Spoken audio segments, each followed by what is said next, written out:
আসসালামু আলাইকুম। সিবি পাঠশালা সবাইকে স্বাগতম। এই ভিডিও টিউটোরিয়ালে আমরা যে প্রবলেমটা নিয়ে আলোচনা করব সেটা হচ্ছে কোড ফোর্সেস রাউন্ড 1017 ডিপ 4 এর এ নাম্বার প্রবলেমটা নিয়ে। তো প্রবলেম ডেসক্রিপশনটা আপনারা অবশ্যই নিজেরা একবার পড়ে নেবেন।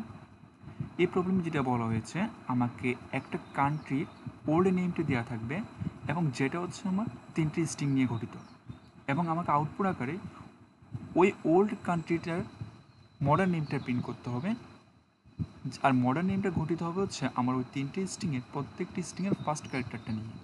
তো আমি যদি আপনার টেস্ট কেসে দেখাই, যেমন ইউনাইটেড স্টেটস আমেরিকা, এটা হচ্ছে কান্ট্রি ওল্ড নেম এবং তার মডার্ন নেমটা হবে হচ্ছে প্রত্যেকটি স্ট্রিংয়ের ফার্স্ট ক্যারেক্টারটা নিয়ে। তার মানে ইউনাইটেডের ইউ, স্টেটসের এস এবং আমেরিকার এ। তো আমি জাস্ট আরেকটা টেস্ট কেস দেখা, যেমন বিলিভ ইন ইউর সেলফ, বিলিভের বি, ইনের আই এবং ইউর সেলফের ওয়াই, যেমন BIY। এখন আমি যদি সলিউশনটা আপনাকে দেখাই, প্রথম আমি কী করব, 3টে স্ট্রিং ইনপুট নিব। ইনপুট নেওয়ার পর প্রত্যেকটি স্ট্রিং আমি ফার্স্ট ক্যারেক্টারটা প্রিন্ট করে দিই।